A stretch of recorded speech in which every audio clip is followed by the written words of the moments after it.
a promise made under the Texas sky.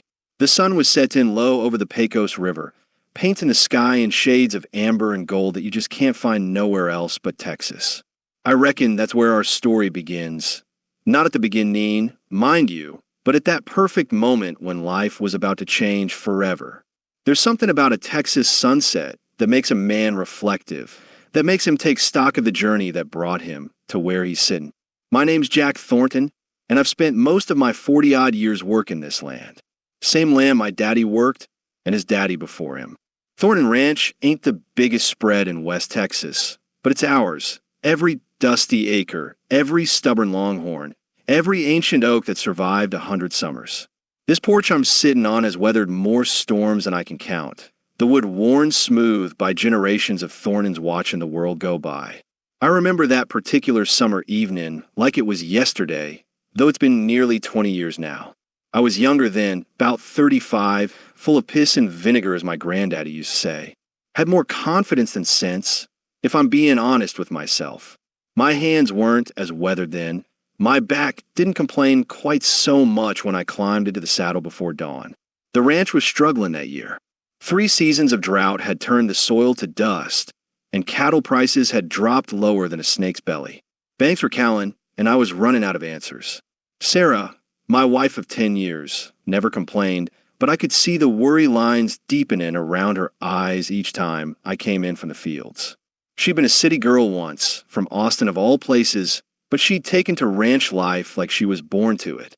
Tougher than rawhide, that woman, with a heart as big as Texas. Our daughter Emma was just 10 and 15 that summer, caught in that strange place between childhood and whatever comes next. All gangly limbs and fierce opinions, with her mama's golden hair and my stubborn chin.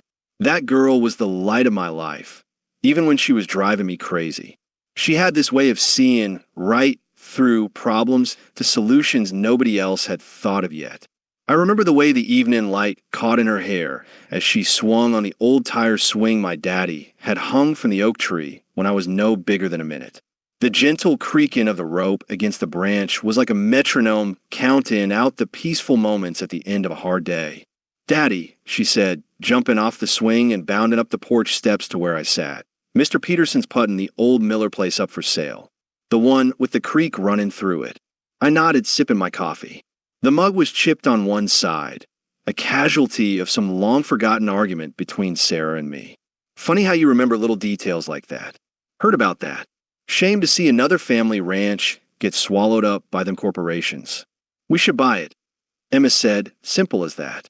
Like we had money sitting around waiting to be spent. She plopped down on the porch swing next to me, her eyes bright with that unmistakable Thornton determination. I laughed, but there wasn't much humor in it. The sound hung in the air between us, heavier than I'd intended. "Sweetheart, we're barely hanging on to what we got. Banks ain't exactly lined up to lend us more." She fixed me with those determined eyes, her mama's eyes. "But the creek never runs dry, Daddy, even the worst drought, and it's right next to our north pasture. It makes sense. It did make sense. That creek would have saved us during the worst of the drought years. Water is life out here, and that spring-fed creek was more valuable than gold. But cents don't always equal dollars, and we were short on the latter. The drought had forced us to sell off nearly a third of our herd at rock-bottom prices just to keep the lights on. Sometimes want to and can do are separated by a mighty wide canyon. I said, reaching over to tuck a strand of hair behind her ear. My daddy used to say that to me when I was about her age and full of big dreams. She went quiet then, thinking in that intense way she had. Her brow furrowed slightly, just like her mama's did when she was puzzling through a problem. I thought the conversation was done, but Emma was never one to let go easy. Stubborn as a Texas mule, that girl. The screen door creaked open behind us, and Sarah stepped out onto the porch, wiping her hands on a dish towel. The smell of her famous chicken and dumplings followed her, making my stomach growl in appreciation. "What you two conspiring about out here?" she asked, smiling that smile that still made my heart skip a beat after all these years. "Emma's planning to buy the Miller place," I said with a wry smile. "Figure we'd just add it to our collection of debt." Sarah raised an eyebrow. "The Miller place? With a year-round creek?" There was something in her voice, not hope exactly, but interest. The very same, I nodded. Go on the market next month, according to Peterson. Sarah leaned against the porch railing, the setting sun lighting up her face with a golden glow. That would solve our water problems. If we had the money, which we don't, I reminded her. What if we had help? Emma asked finally, looking between us. Help, I echoed, not following. The whole town's hurting, Daddy. Not just us. What if we all worked together? I shook my head, smiling at her innocence. The world sure looked different through 15-year-old eyes. That's not how the world works, darling. Folks look out for themselves when times get tough.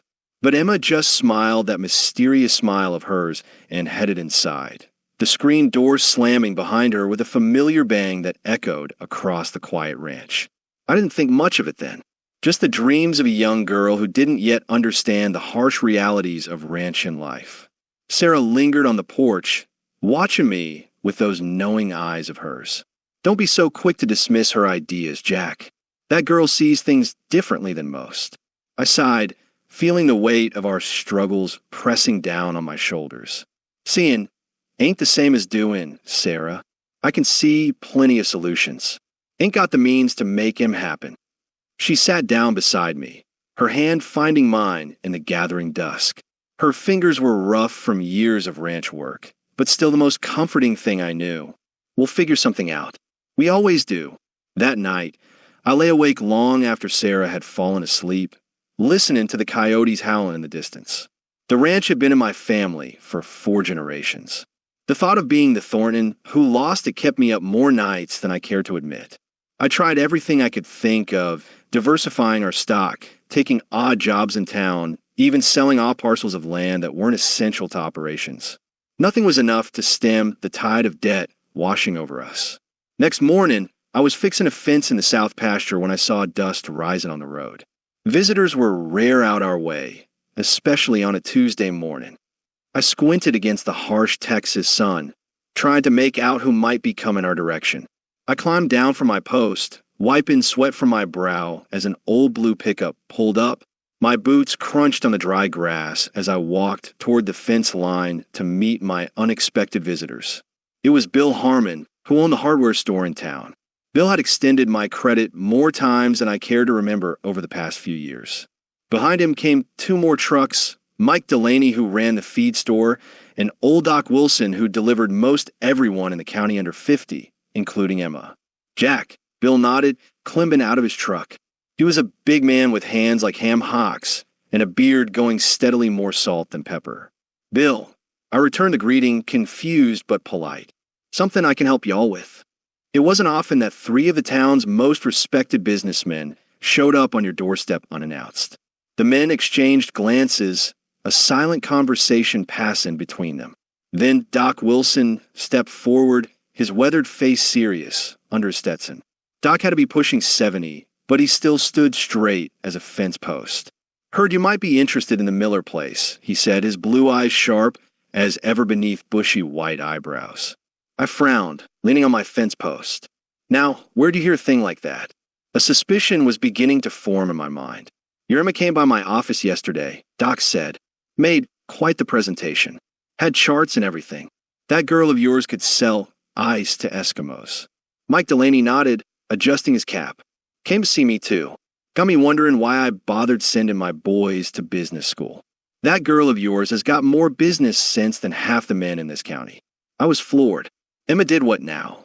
My 15-year-old daughter had been making business presentations around town without saying a word to me. Bill chuckled, a deep rumbling sound. She's been all over town, talking to everyone about some kind of community investment plan. Something about sharing water rights and grazing privileges. Pastor mentioned she even cornered him after Sunday service. My heart sank. Emma had always been headstrong, but this was something else entirely.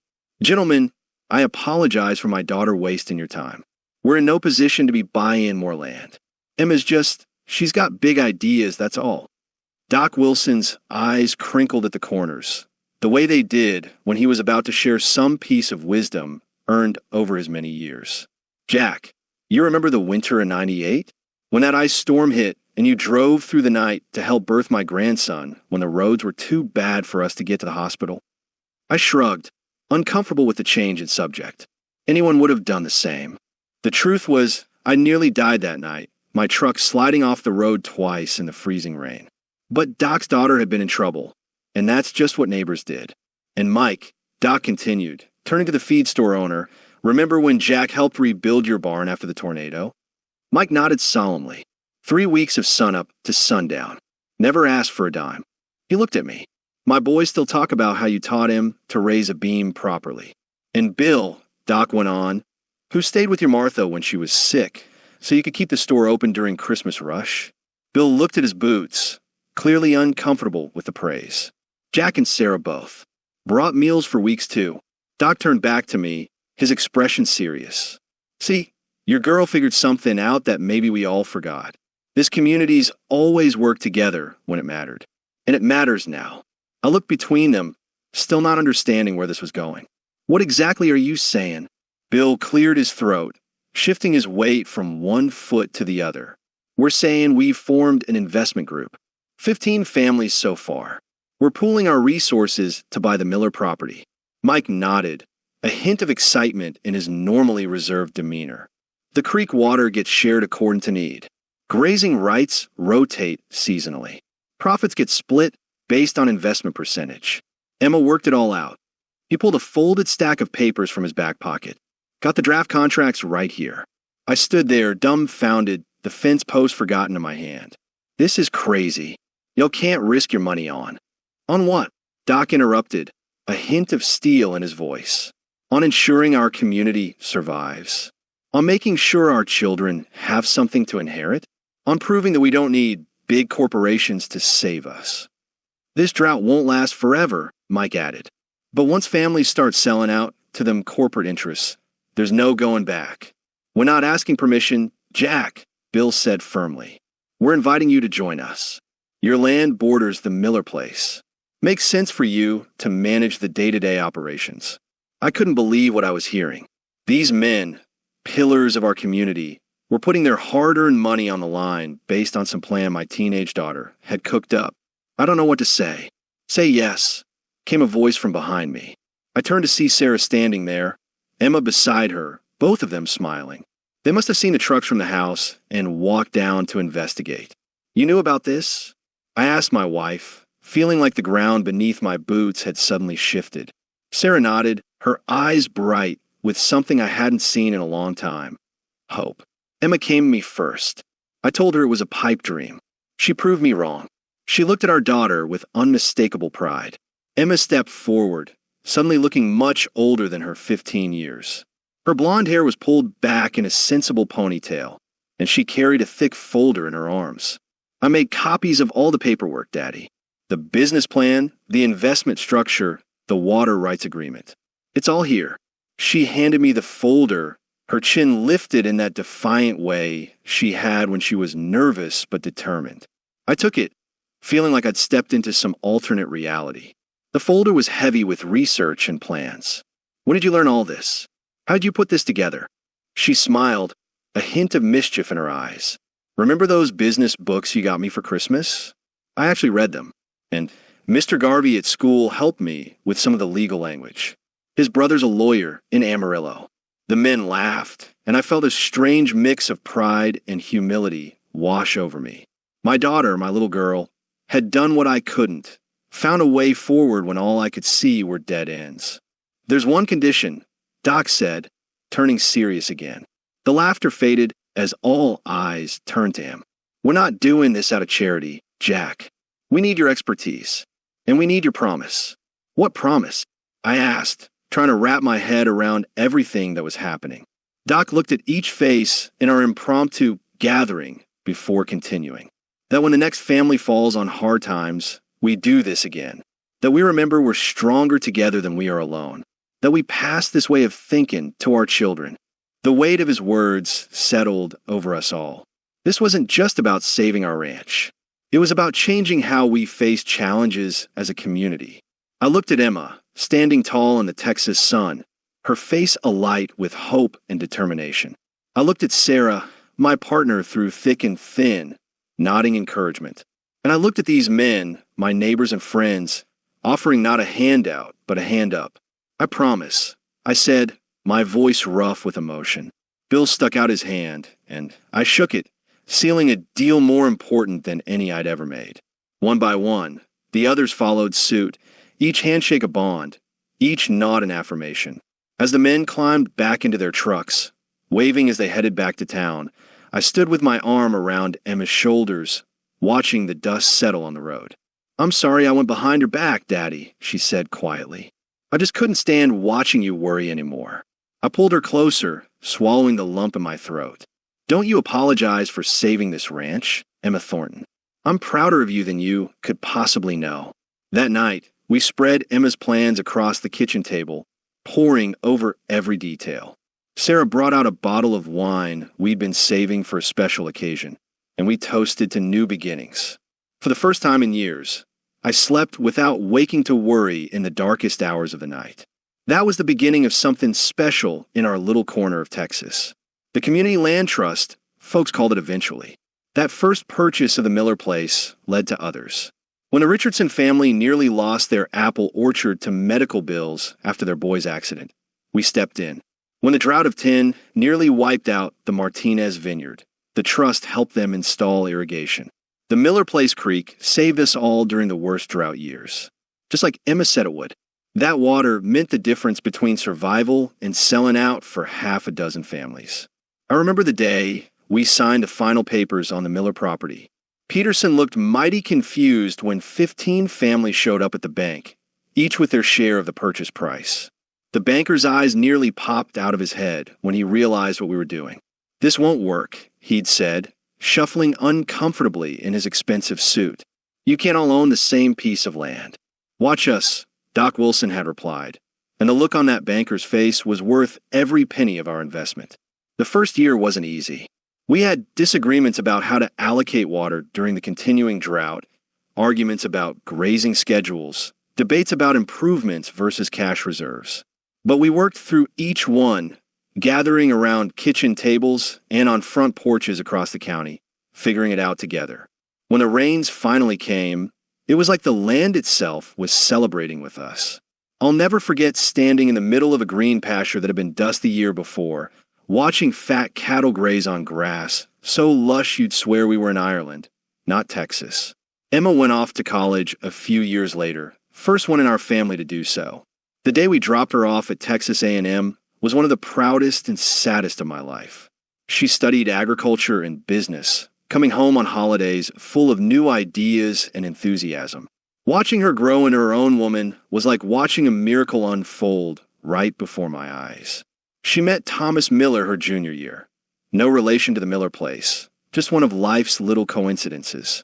He was studying veterinary medicine, a quiet, thoughtful boy with hands gentle enough to deliver a calf, but strong enough to help with the hardest ranch work. I liked him right away, though I gave him hell just on principle. That's a daddy's job, after all. When they married, the whole community turned out for the celebration. We held it right here on the ranch, under a canopy of stars. I remember dancing with Emma under strings of lights hung from the old oak trees, marveling at how the skinny girl with the big ideas had become this poised, confident woman. "Daddy," she'd whispered as we danced, "thank you for teaching me to believe in the impossible." I'd laughed at that. "Seems to me you're the one who taught us all that lesson."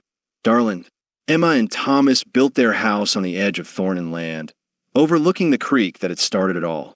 They took over more and more of the ranch operations as Sarah and I got older.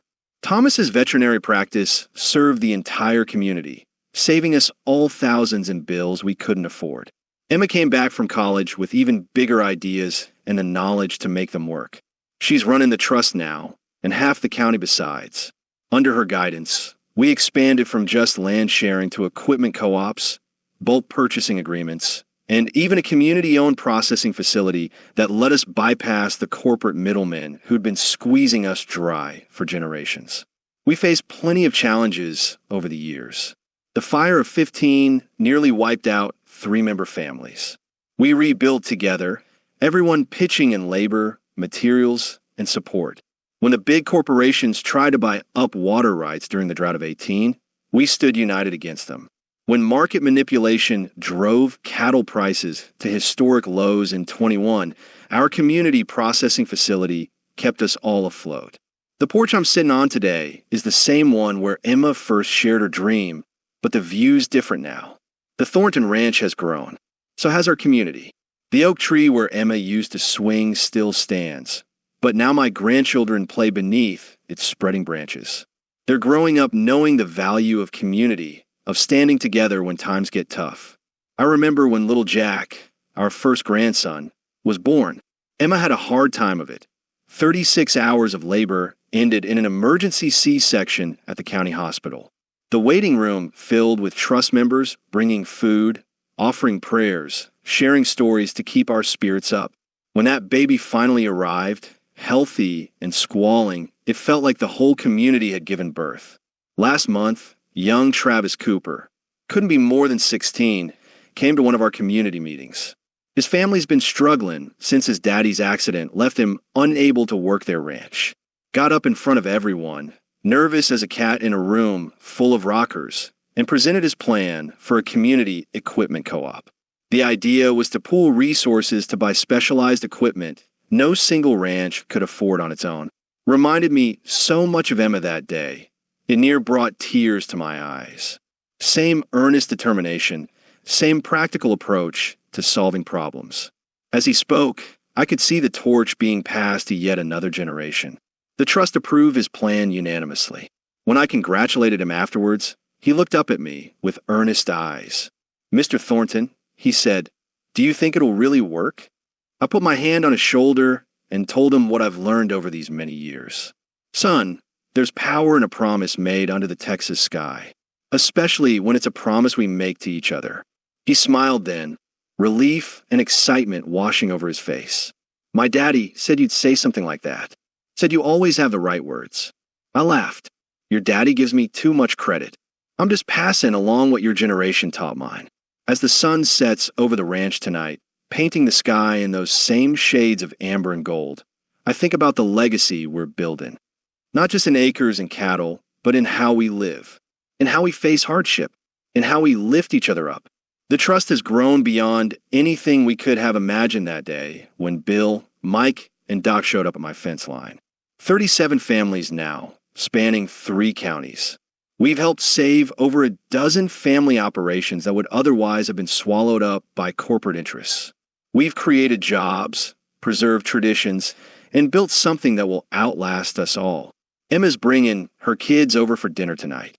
My grandchildren are growing up in a community that knows how to pull together when times get tough. They're learning that wealth isn't just what you have in the bank, but what you build together. Little Jack's not so little anymore. 13 now, and already showing his mama's gift for numbers and his daddy's way with animals. His sister Abigail, 10 going on 30, has her grandmother's gentle strength and her mother's determination. Watching them run through the pastures that have supported our family for generations fills me with a deep satisfaction that's hard to put into words. And it all started with a 15-year-old girl who refused to believe that that's not how the world works, who saw not just what was, but what could be. Sarah joins me on the porch, bringing me a fresh cup of coffee. Her hair's gone silver now, but her eyes are as bright as the day I met her. She settles into the chair beside mine, her hand finding mine as naturally as breathing. "What are you thinking about? Looking so serious," she asks. "About promises?" I tell her.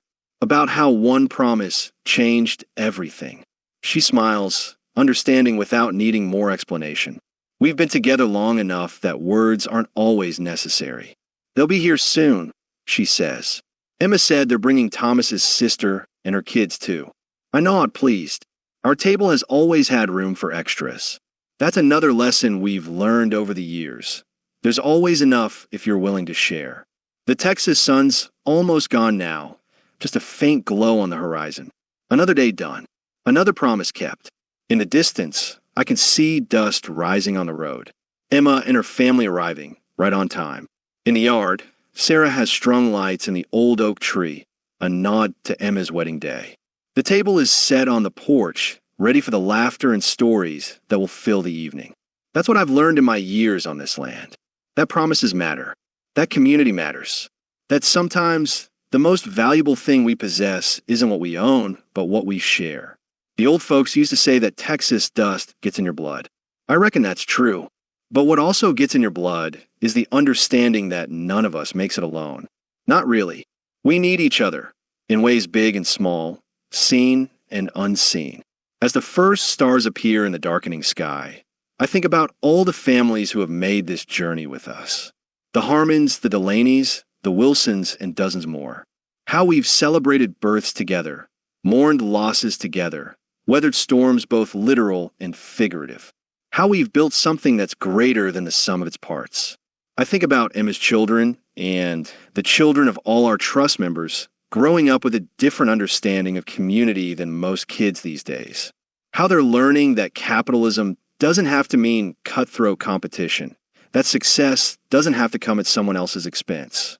The cars are pulling up now, doors slamming, children's voices calling out excitedly. I stand, ready to welcome my family, feeling the familiar ache in my knees, but the ever-present warmth in my heart. Emma is the first up the steps, wrapping me in a hug that carries all the love and respect that has grown between us over the years. Thomas follows with a firm handshake that turns into a bear hug. The grandkids swarm around, talking over each other to share their latest adventures.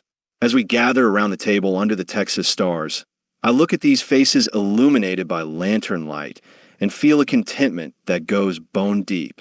The journey hasn't always been easy, but it's been right. The choices we've made, the community we've built, the legacy we're passing down, it all matters in ways I couldn't have imagined when I was a younger man struggling to save my family's ranch. So if you're listening to this tale and fasten your own hardships, remember the promise we made under the Texas sky. Remember that there's strength in standing together. That the most powerful words in any language are "how can I help?" As night falls completely over the ranch, the cicadas singing their evening song and the coyotes beginning their nightly chorus in the distant hills, I feel gratitude for this life I've been given, for the challenges that pushed us to be better, for the community that refused to let anyone fall through the cracks, and mostly for a young girl who taught her father that the world works exactly how we decide it should.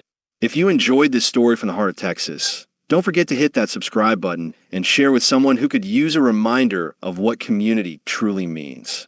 Drop a like if you've ever been part of something bigger than yourself, and leave a comment, share your own story of neighbors helping neighbors. We'll be back next week with another tale from where the fence posts meet the horizon. Until then, remember, in Texas, we don't just promise the moon and stars. We promise each other, and that makes all the difference.